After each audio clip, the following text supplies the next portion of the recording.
Hey ghoul friends, it's me, Adrian, or Aiden. Either way, I am still your host and you are still listening to Susto, the podcast of ooky spooky scary stories. So I was just thinking right now, I run through my head like the little intro, even though it's the same thing every time. Hey ghoul friends, Adrian or Aiden. It made me think of last episode. If you haven't heard it, that's the interview with the author and illustrator Flavia Zoria Drago. Super talented, really like amazing, super cool person. And at the end of our interview, I asked her, I was like, hey, do you have any questions or anything that like you want to make sure gets included in the episode? Like I usually do that with anybody in an interview. And she asked me, she said, actually, I do have a question, but it's kind of unrelated to the show. And I was like, okay, sure. What is it? And so she asked me, why do you say Adrian or Aiden? And so I don't know if I've explained this on the show before, but I'm going to go ahead and dispel the mystery if there's any, if anybody's ever wondered that. It's because when I was younger, my baby sister, she's the youngest sibling I have. She couldn't say Adrian when she started talking. And so one day she peeked her head into my room and she said Aiden. And that's what she called me for a little while until she could like pronounce her R's. So she would call me Aiden. And so then that like stuck with some family members, and then some of my friends heard her call me that, or like I had told them about it. And so then friends started calling me that. And then eventually I just started introducing myself that way to some people. Adrian is my given name. That's what's like on my legal documents. So I still go by that for sure. Like my family still knows me as Adrian. Some friends still call me Adrian, like friends that I've had since we were like literally in like kindergarten. Yes, I have maintained friendships that long. But only specific ones. And a lot of people also know me by Aiden. And so I go by both. And that's why I say it's Adrian or Aiden. I give people the option, whatever they're more comfortable with. I respond to both. I love both names equally. So yeah, just in case anybody was wondering, that's why I say that. As always, I hope you all are doing well. I am close to the end of my semester. I think there's maybe like one more month left. Next semester will be my last 3 classes before I finish my undergraduate degree, and I will finally have my bachelor's. So it's been a long journey for me, but I mean, it took that long. I've always also told people like higher education, academia, it's not for everybody, and it's not for everybody at the same time. So like it's definitely something that I learned that I needed to discover what I really cared about and what I wanted to do. And so after I took that time, I finally realized what I wanted to do, and I went back to school, and I'm almost done with my undergrad. I just thought that was really exciting. I wanted to share that with you all. One more thing that I wanted to share with you, if you haven't skipped past this, I'm really considering updating the Susto logo. So I actually designed an entirely new logo, like updated. It still has like the hands, like those like kind of like creepy looking hands like element in it, but it's a different design. And I really, really love this new design. I want it to be more than just like a limited time like merchandise thing, which is what I plan to do with like anything that I did design for this, but I really like it and I kind of want to keep it. So I'm not sure. Before I make a decision, I think I'm going to put it on the Patreon for anybody who is a patron to see. Again, that's patreon.com/sustopodcast. So I'm going to give you all a look at that early. And if you are a patron, I'll let you can see it before I make my decision. If you want to give me feedback on it, like let me know if you think it's a good idea, if it's a bad idea. More than likely, I'm going to do it. It's just a matter of like, when do I do it for me? You know what I mean? So if you're not a patron yet, sign up, because this is the kind of like behind the scenes insider access that you get with that. Also, I've had a few more ideas for like vlogs and live streams. I'm actually probably going to be doing a live stream this weekend on Saturday with my boyfriend and one of my best friends. We started playing this video game. It's called Phasmophobia. If you haven't heard of it, this game is so much fun. So if you haven't heard of it, I would suggest look up like a video of it on YouTube. There's a bunch of like streamers and gamers that are playing this right now, and it is so much fun. So just like my really quick description of it, and still you should go watch the videos because the reactions are hilarious, is basically you can play this game by yourself or you can play in a team of up to 4 people. I like to play with as many people as possible because it makes the mission like less scary. So you play it in like rounds, I guess, or like missions. And so what happens is you choose a location on a map and it tells you there's this haunting that's happening at this location, whether it's a school, a house, an asylum, like there's all these different locations, and then you get to take these tools with you, and essentially you're ghost hunting. But in the game, the ghosts can kill you. And so it's really creepy because you're like walking around in this really dark location trying to collect clues and evidence so that you can decide what the ghost is. And then you earn quote unquote money, like money that you can use to purchase items in the game. Not real life money at all. There's no in-game purchases, which I love. You earn that money by guessing what kind of haunting it is correctly, by the amount of evidence that you collect. It's, oh my God, it's so much fun. So I'm planning on streaming that this Saturday. So like if you get this episode either Wednesday or Thursday, the 11th or 12th, I'm going to be streaming it this Saturday, the 14th, November 14th. So make sure that you follow all the Susto social medias at Susto Podcast on Facebook, Twitter, and Instagram, because if anything, if this is happening for sure, which I feel like it's going to happen for sure, I will be posting all the details on the social media. So I'm super excited because we played it before, we have a great time, and it's fun. And I am a big scaredy cat, so I'm going to try and push myself to do some of the scarier things in the game that I typically avoid. But anyway, so yeah, keep your eyes out for that. Also, if you did watch the live stream that I did with UTRGV's first year experience, the days leading up to Halloween, they were doing these really cool live stream series, and I asked to be part of their, I named it Share If You Dare. Again, you guys, I don't know if that's what it was called, y'all, but I kind of gave it that name and ran with it. And it was really fun. It was so cool. I got to share a story that I've lightly talked about on the show, and I shared that story like in full detail on their live stream, and we got to listen to a few more people share their experiences with the paranormal and the supernatural, and some spooky experiences actually on the UTRGV Brownsville campus. So that was really cool to hear. So if you did not get to catch the live stream for that, the video, it's still up. They have it on their Facebook, so you can find it by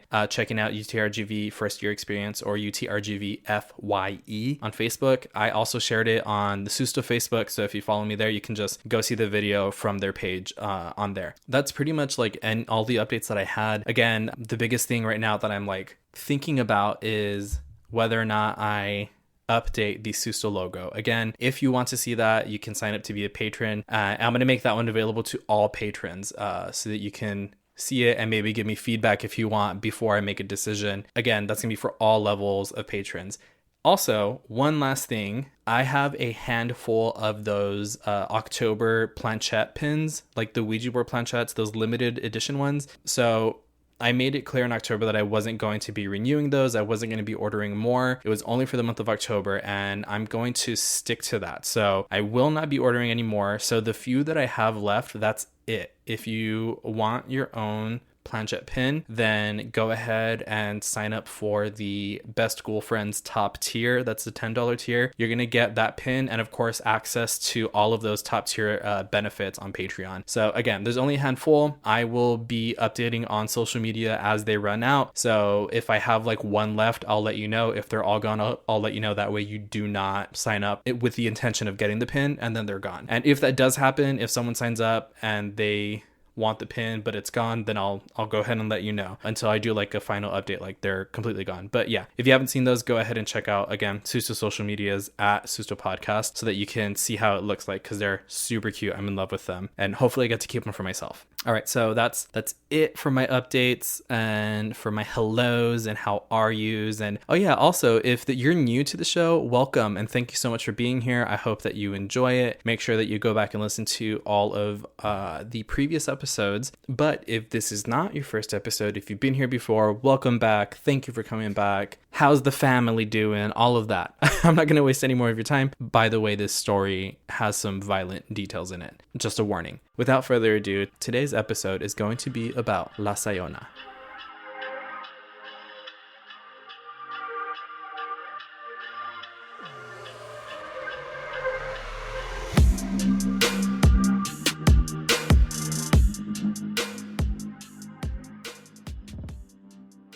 The legend says that La Sayona was a young woman named Casilda. She lived in a small town in the plains of Venezuela and was the most beautiful girl there. She was married to a great man, caring and loving. Casilda and her husband even had a baby boy. One day, Casilda was swimming naked in a nearby river when a man from the village saw her. After that, the man became obsessed with her and would always follow her and watch her bathe in the river. One day, Casilda saw him and told him to leave her alone. He ignored her and instead lied to her and told her that he was there to warn her that her husband was having an affair with none other than her mother. Casilda ran home and found her husband asleep with their baby in his arms. Blind with anger, she burned down the house with them still inside. Villagers could hear their screams while Casilda ran to her mother's house. She found her on the patio and attacked her with a machete, striking her in the stomach. As the mother bled to death, she cursed Casilda, telling her that from then on she would have to avenge all women by killing their unfaithful husbands. And from that day forward, Casilda became La Sayona. In other versions of the tale, Sayona appears to men working in the jungle. She manifests when her unsuspecting victims talk to their workmates about sex or think of women they left behind in their hometowns.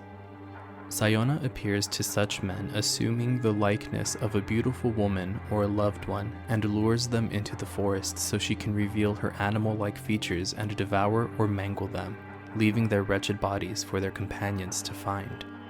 In another version of the story, told in the Peacock Mountains, Sayona appears to men in the jungle who were lonely and willing to be unfaithful. It is claimed that this ghost woman would let them have sex with her. She would then tear off and devour their genitals as punishment for their unfaithfulness. It is also told that Sayona has many strange diseases that she passes to her lovers, making their genitals swollen with blisters and boils. Wives who find these boils can assume that their husbands have had an unfaithful run-in with La Sayona. More recent tellings of the story claim that when this woman appears, she asks for a cigarette or for a ride, and after a while, when the victim tries to see her face, he notices that she has instead a skull with rotted teeth.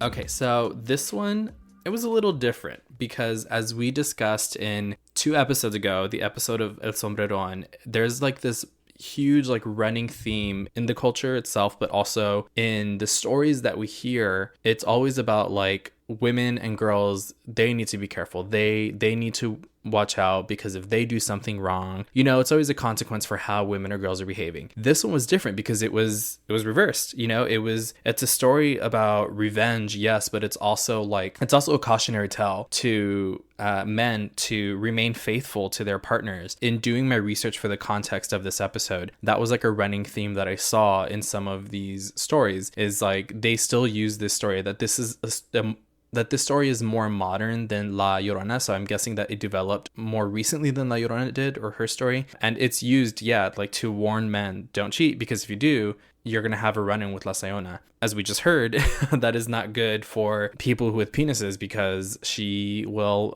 she'll mess it up. She'll be like, yoink, that's mine now, thanks. Good luck cheating in the future. I'm going to go through some of the sources or the links that I found for this. And this first one that I used to get the story, I was really lucky to find the full story, and I just edited a little here and there, was from Wikipedia, and it's the Wikipedia page for Sayona. So it's a really small condensed page, and it had some also like other stories on here. You can see 1, 2 that I've done, and I might do some of these other ones in the future. And again, this link is going to be in the Susto Google Docs for patrons. The only other thing on this link, it says La Sayona is a legend from Venezuela, represented by the vengeful spirit of a woman that shows up only to men that have love affairs out of their marriages. The name Sayona refers to the cloth the ghost wears, which is a long white dress similar to a medieval undergarment. Yeah, and then there's a reference link on here, like an actual source from Luis Arturo Dominguez in 1990, Encuentro con el folclore in Venezuela. And I'm guessing it's like a book or an article that this person wrote. The next link that I found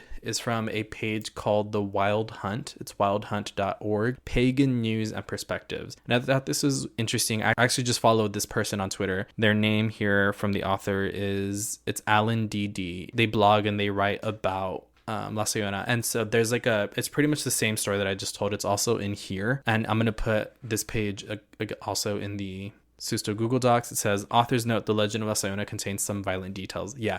So then this says, I'm going to read off some of this page to you. It says, some legends go down in history, others are forgotten, and only some exceptional cases live in a liminal space known only to a few. Long ago, I heard the story of La Sayona, which could translate as the sackcloth woman, a specter that inhabits the Venezuelan plains and punishes unfaithful men.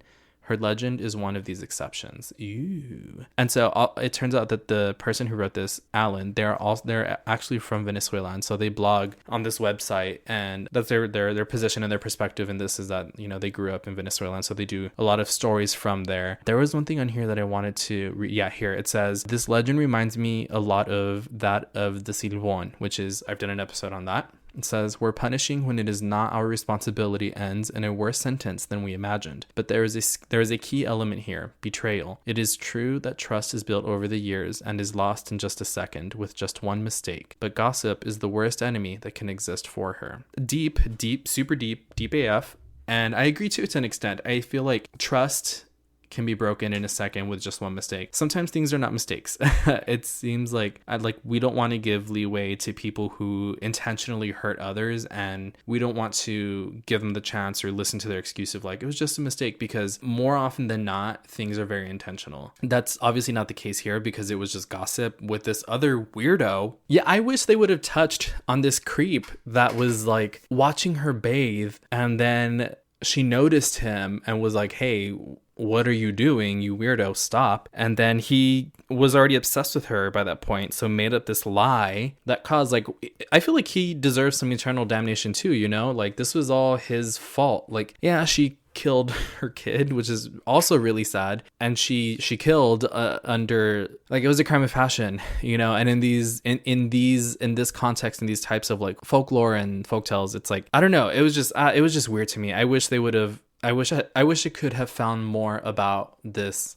liar that caused all this commotion, and you know what I hope you know what I'm trying to say. Okay, so yeah, this goes on to say, from the moment she was cursed by her mother, La Sayona is said to punish unfaithful men and those who are willing to be, either by scaring them or by eating their bodies with animal fangs she reveals when it is too late. We could say that she is an avenger of the marriage bond, a feminine force of justice, but we would be leaving aside the fact that in her anger, her desire for revenge, she lost the possibility of any rest. All her energy and power is used for one purpose only, to punish. Then it says, the same is true when we get carried away by heated discussions. News headlines are riddled with cases where anger, thirst for vengeance, and blindness have produced a staggering number of catastrophes. It is very easy to get carried away by anger, but it is expensive to repair the damage, and sometimes it is not even possible, as in the case with La Sayona. Carried away by her low desires, dominated by her animal fury, she attacks her own origin, because she attacked right in the place that gave her life, her mother's womb. Yeah, so I don't know if that was a detail in this story, but in all the stories that I saw, when she attacked her mother with a machete, it says that she like struck her with the machete in her belly. So it says here, it continues, she herself was her own judge, jury, and executioner. In Latin America, even more so in Venezuela, it is said that the mother is sacred. Any evil, any sin, any mistake can be redeemed, but the mother figure, being the one that breathes life, is untouchable in every way, because it is an offense towards us and towards our history. This woman insulted all her ancestors, broke her connection with life itself, condemning herself to live eternally in a liminal space. Ironically, the same has happened with her story. Again, this is another thing that like I appreciate, and I think it's deep and beautiful. Again, this link is going, there's more on this page, but it's going to go in the Google Docs. The next one that I had is from a website called occultworld.com. It says, it's a story about her. It says, La Sayona, the executioner. Origin, Venezuela. I like the way this starts off. It says, gentlemen, are you considering good reasons not to cheat on your wives? Add La Sayona to your list. La Sayona is a wandering ghost who administers fatal justice to errant cheating husbands. La Sayona wanders highways and streets at night dressed in white. She may flag down a car for a ride or stop someone to request a cigarette. It may look like a random encounter, but it's not. La Sayona chooses her victims carefully. She only preys on cheating men. If you're faithful, you have nothing to fear, unless she makes a mistake. It literally says that in parentheses, unless she makes a mistake. So this is a fun story to tell people, but I feel like this is more fair. You know what I mean? I feel like this is more fair than telling women or girls, you can't go out and have fun, because if you do, you can't go to a dance, because if you go to a dance, the devil's going to take you. You know, versus this, hey, you entered a relationship with someone and the understanding is that it is mutually monogamous. in every way, but you decided to break that bond or that promise or to break that understanding and to lie to someone. So there's a consequence for that. That seems definitely 100, 200, a million% more fair than even the story El Sombreron. This it's like, oh, you attracted the attention of El Sombreron, and so now we're gonna cut your hair off. What? No. See, this is more fair. More stories like this. You know what, La Sayona? I'm here for her, actually. I support her. She knows what she's doing, okay? Maybe not at the beginning, but now in her curse, she does. Okay, so it says, I chose this one because it tells basically the same story, but one thing, here it is. So it says, there's a way to protect yourself from her. It says, she has an interesting relationship with tobacco. Allegedly, keeping a bit of tobacco in your pockets serves as an amulet against La Sayona. She won't attack, yet in other cases, she does ask for cigarettes. Make sure the tobacco in your pocket is loose, more closely resembling the sacred tobacco associated with Native American tradition. So if you're a cheating man and you're listening to this, number one, how dare you? Number two, if you don't want to be attacked by this vengeful spirit, don't cheat. But if you are and she's coming for you, apparently loose tobacco in your pocket is the answer. It says also, La Sayona's name derives from a medieval word for an executioner. Her primary stomping grounds are on or near Mount Avila, a national park near Caracas, but she gets around. I feel like that was a joke. But she gets around. You get it? Like cheating people get around. Anyway. So yeah, I thought that was interesting. And then also here, it includes La Llorona. They relate her to La Llorona a lot because it's like a revenge killing. Like that's the initial thing that starts their story. Like that was like the peak of it. La Llorona, again, I've done an episode about her, and so you can hear about what happened to her and what she did, but it's a revenge killing essentially, and that's what La Sayona also did. And there's other names here. I have maybe two more of these that I found. This one says it's steemit.com, steemit.com /culture/ all these things, but the page is called Venezuelan Myths and Legends 1, La Sayona. And this one here also, it had something that I thought was really interesting. It says, I'm going to tell you a little about the legend of the Sayona. This tells the story of a very jealous woman who killed her husband and her mother, thinking that they had an affair. It says her mother, while dying in agony, cursed her. Since then, her soul wanders. So this one says that she is a shapeshifter and that she can transform from a dog to a wolf to a beautiful woman. And it says that before killing, she shows her face, her quote unquote horrible face, and it's supposed to be like a skull with like rotting teeth or fangs. It says also, okay, so this is the one that was different. This is why I included this one. It says, the legend itself begins like this. La Sayona was a very pretty woman who was the wife of a very womanizing man who had several lovers. So, and this one says, there was also different names for her. This one says that her name was Timotea. I saw Melissa, Casila, which is the one that I saw more often. So this one is different in that it says that the husband was actually a womanizer and he was a known cheater, versus the other stories that I saw that said that he was a great man, that he was a great husband. So, I guess it depends on who you want to believe or where you're getting the story from. But this one also says that the affair was with her mother. So there's definitely something going on with the mother. And then it says, that she cursed her. It's pretty much the same story. On one occasion, a brave man, in order to end his curse, wanted to punish La Sayona. It says that he put his underwear inside out, and then he looked for her and he hid. And when she came out, he prayed.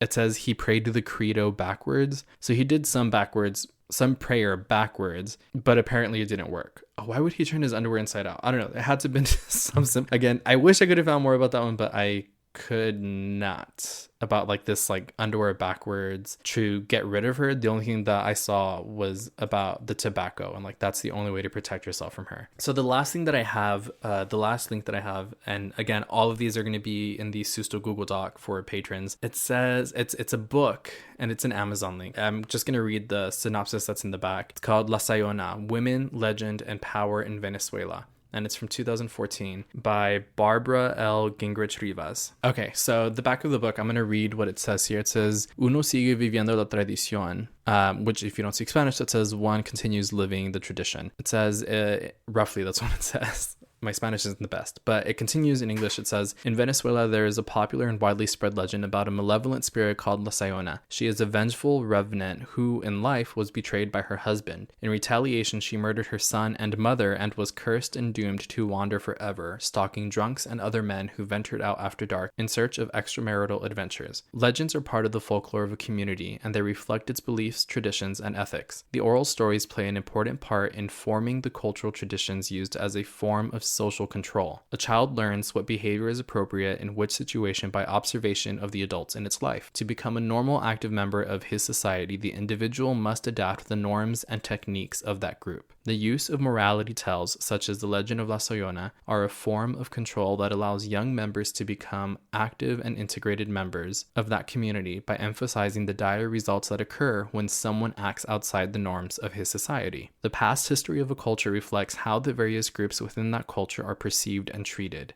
To understand the importance that the La Sayona legend plays in constructing moral authority for women, it is first necessary to determine the history and status of women in Venezuela. Because of the double standard in regards to masculine involvement in extramarital affairs in effect throughout Hispanic society, women had insufficient authority to remonstrate against this type of conduct. Without social or legal avenues of redress, women in Venezuela often resorted to other types of coercion to achieve their perceived justice. The perpetuation of a legend that effectively punishes male transgressions would, therefore, serve as a form of social control. Thus, a grandmother or any female relative that relates morality stories such as La Sayona does so to entertain the young ones, but at the same time, they are reinforcing the belief that there are consequences, terrifying consequences for those who transgress. Okay, I think I'm actually gonna buy this book after reading that. That was such a perfect description of so many of these stories. And social control itself, it's like not a theory, but it's like a practice that happens in society. I've studied about it in some of my classes, so you can just Google what is social control. You should find a bunch of different things about it in regard to, what's it called, like sociology. But this was, oh wow, that was. And honestly, this is probably the perfect thing to end the context on, because again, like I said, and as I've said so many times before, these stories a lot of them are cautionary tales. They're used to like get people to behave. And unfortunately, they're usually rooted in something that is not like healthy for everybody. I'm sure I'm not saying that this is like a perfect book and there's no problem with it whatsoever. Like, I don't know anything about this book aside from what I just read to you. I don't know anything about this author either, but that itself was put so perfectly. And like I said, I think I'm probably going to buy this book because that is, I'm in love with that. Again, all of these links are going to be in the Susto Google Doc. So if you want to take a look at those, you can. Also, so the reason that I found this story is because I was scrolling on TikTok and there is this artist who she does illustrations on her TikTok, and she for Halloween she did like a series where she was doing a bunch of different like ink pieces, and they were about like, I think it was like women in horror or like paranormal stories about like women and femmes, and their artwork was beautiful, and they did one on La Sayona. And if you want to watch it, their TikTok is at JLAUSER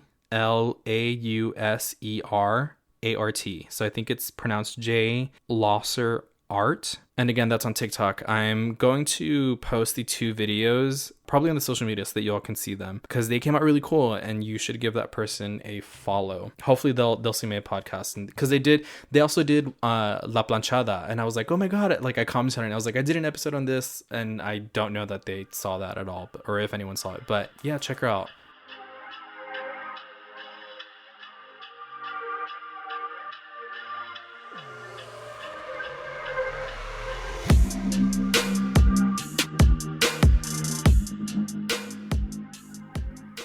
All right, so this episode had a lot of really good context. I feel like I included almost like every single link that was on the first like Google search page. You know, there's like that list of like 10 links or so. I feel like I used like almost all of them, because by the time I went to the last one that I could use, it was like at the bottom of the page, and I was like, oh wow, this is a lot of information. It was really cool. So I hope you all liked that episode. I really liked it.